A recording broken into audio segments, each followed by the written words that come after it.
Right. Yeah, yeah. Are you? No. Oh, we met. Last year, I think.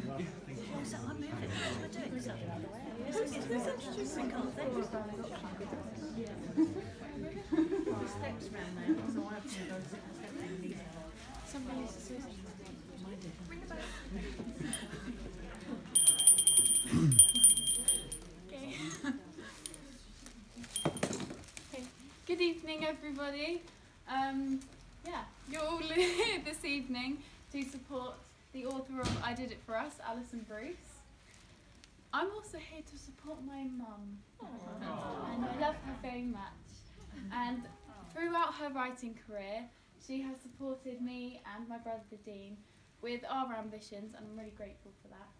And I just want to say congratulations to finishing your Good Hugh series and your first standalone novel, and love you very much.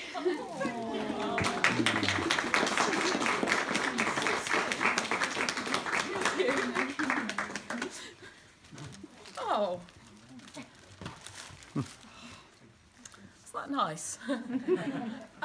I thought I'd just introduce this book this evening. I know there's quite a few people here who've followed Gary all the way through, and I knew I was reaching the end of the 7 books that I'd planned, and so I had this question in my head: what was I going to write next? And I was at an event in London a couple of summers ago, and I was talking to somebody, and she made a comment that was something like, well, you wouldn't have thought it, would you? It was just some comment like that, and the whole book flashed into my head in a split second, and it was so complete that I actually thought it must be somebody else's book that I'd forgotten I'd read at some point. And I can't remember exactly who I was talking to, but I was probably really rude because I think I went a bit blank and kind of wandered off. My lovely agent Brew, who's here this evening, was just leaving this event, and I said to her, I'll walk with you to the tube, and she said, we go in different directions. I said, no, it's fine, it's fine. And I walked to the tube with her, and I went to Trafalgar Square, and I sat in Trafalgar Square for a couple of hours just thinking over this story that I'd come up with.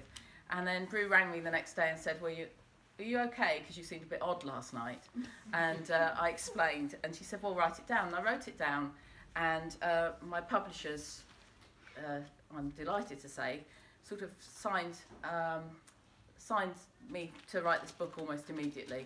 I don't know why the book turned up fully formed.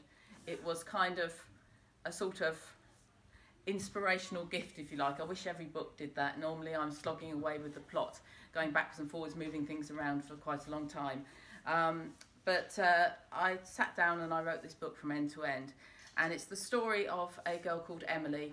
And when you join her at the beginning of the book, she's involved in the court case, and things in her life are going really quite wrong, to such an extent that she kind of loses most of the things that are important to her, and she goes off and she moves. She's living on one side of Cambridge, she moves to the other side of Cambridge, and she has to start again, and she rents a flat in a house that's been converted, and she befriends the widow with the 2 small children that live downstairs.